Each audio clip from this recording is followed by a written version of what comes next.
आदेश भारद्वाज जी, अब तो पहले तो चलिए, अभी आम आदमी पार्टी अभी क्योंकि पैनल में नहीं है, जैसे जुड़ेंगे तो उनसे सवाल जवाब होंगे, लेकिन कांग्रेस पार्टी कहां रह जाती है सर? आज वो अपना स्थापना दिवस मना रहे हैं और मैं आपसे ये सवाल इसलिए पूछ रही हूं कि ये दावा है कि पिछले 10 सालों में बीजेपी के 12 करोड़ कार्यकर्ता जुड़े हैं, आपके नहीं जुड़े हैं। आपका परिवार अभी एक है एंटनी जी के बेटे, आज ही खबर आई है कि वो देखिए कांग्रेस के पूर्व रक्षा मंत्री रहे हैं, केरल के मुख्यमंत्री रहे हैं, बड़े नेता माने जाते हैं, उनके बेटे चले गए बीजेपी में। जीनत जी, सबसे पहले तो मैं आपके माध्यम से आपके सभी दर्शकों को और आपको जो है हनुमान जयंती की मुबारकबाद देना चाहता हूँ। बीजेपी को भी जो है उनके स्थापना दिवस की मुबारकबाद जो है। लेकिन सच्चाई है कि बीजेपी की करनी और कथनी में बहुत बड़ा अंतर है और दिल्ली के लोग बारीकी से इसको समझते हैं। 1993 से 1998 तक बीजेपी की सरकार यहाँ पर रही, 3 मुख्यमंत्री इनके रहे, लेकिन सच्चाई ये है कि लोग जो है की तकलीफें बढ़ी, चाहे स्कूल का क्या विषय हो, चाहे पानी की बात हो, चाहे बिजली की बात हो, चाहे महंगाई की बात हो, तमाम चीजों से लोग परेशान थे और जिसके कारण लोगों ने इनको नकारा। और श्रीमती शीला दीक्षित जो 1998 में दिल्ली की मुख्यमंत्री बनी और उन्होंने जो करके दिखाया वो किसी से छुपा हुआ नहीं है।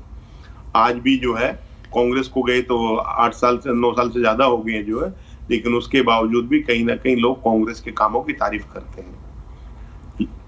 ये वो कारण है। अभी हमारे साथी कह रहे थे, खेमचंद जी जो है बीजेपी के प्रवक्ता, के लोकसभा में 2004 में दिल्ली की 7 सीटें हमने जीती थी, 2009 के अंदर दिल्ली में 7 सीटें हमने जीती थी, लेकिन इनका झूठ और ये सब षड्यंत्र जो है कहीं ना कहीं इस तरह से इन्होंने हमारे खिलाफ प्रचार किया कि कहीं ना कहीं हमें उसका खामियाजा भुगतना पड़ा और कांग्रेस उसकी वजह से नुकसान में है। लेकिन फिर भी लोग हमारे काम की तारीफ करते हैं। जो है भारतीय जनता पार्टी की करनी और कथनी में जो अंतर है, चाहे वो मोदी साहब का कहा हुआ हो कि 15 लाख रुपए हर व्यक्ति को जो ही मुफ्त मिल जाएंगे, और जब बहुत बड़े वर्ग ने एक सवाल किया कि ये बात सच नहीं है, मोदी जी गलत कह रहे हैं, तो मोदी जी ने अपनी बात को और पुख्ता करते हुए कहा कि 15 लाख को मिल जाएंगे और हमारी सरकार बनेगी। तो भारद्वाज जी, आप लोग 15 लाख पे तो अटके रहते हैं, लेकिन गरीबी हटाओ का नारा तो स्वर्गीय इंदिरा जी ने दिया था, तो गरीबी हट गई क्या? आप सियासी नारों पर अगर उलझे रहेंगे तो आप एक बात बताइए, आपका तो बहुत अनुभव है ना, हट गई क्या गरीबी? हर घर में मूलभूत सुविधाएं हैं क्या? जीनत जी, हमने जितना कार्यक्रम किया उससे गरीब लोग गरीबी रेखा से बाहर निकल के आए। हमारी मनरेगा के कारण जो है 24 करोड़ लोग गरीबी रेखा से बाहर निकल के आए। पिछले 8 सालों में इन्होंने जो है 27 करोड़ लोगों को गरीबी रेखा से नीचे धकेल दिया है। ये अंतर है। हमारे पास जितना फंड था, जो पैसा था, उसका सदुपयोग करते थे और कहीं ना कहीं लोगों के जीवन में उसके लाभ दिखता था। जो है चाहे नौकरियों में हो, चाहे शिक्षा में हो, चाहे हेल्थ में हो, चाहे सड़कों में हो, तमाम चीजों में हमने उस पैसों को खर्च किया और मनरेगा जैसी स्कीम में जो है हम 24 करोड़ लोगों को बिलो पॉवर्टी लाइन से ऊपर लेके आए।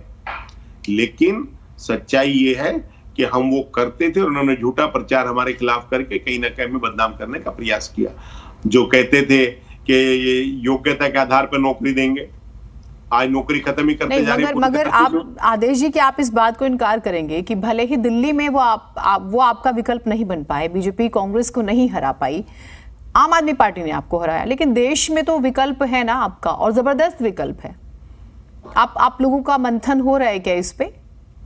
ये तो आपको सोचना होगा ना। आप कह रहे हैं कि आपने खूब काम किया, मैं मान लेती हूँ, फ्लाईओवर्स की बात होती है, स्कूल की बात होती है, पार्क की बात होती है, एमसीडी में भी जब थे आप, उसके अलावा भी स्कॉलरशिप्स का भी बहुत बड़ा मुद्दा है, राशन का बहुत बड़ा मुद्दा है, अलग अलग स्कूल, कॉलेजेस, हर चीज, हेल्थ की फैसिलिटी की बहुत बात करूं, हमारे सामने मुझे याद है रोहिणी सेक्टर 6 में अम्बेडकर हॉस्पिटल खुला था और वो संजीवनी थी वहां के लोगों के लिए, पूरे रोहिणी के लिए, पूरे नरेला के लिए, अलीपुर से भी लोग आते थे, उसके अलावा आपका रानी बाग तक से लोग वहां पर जाने लग गए थे, और आपका उधर बवाना साइड से, आप ये मान लीजिए नजफगढ़ से भी लोग आने लगे थे उस अम्बेडकर हॉस्पिटल में। मैं ये मान लेती हूँ, लेकिन आप यही काम गिनाने में तो असफल साबित हुए हैं ना, नहीं गिना पा रहे हैं। और आप तो गांव से आते हैं, प्रॉपर ठेठ गांव से आते हैं, आप बताइए कि कहां पर आप अपनी बात रख पाए हैं?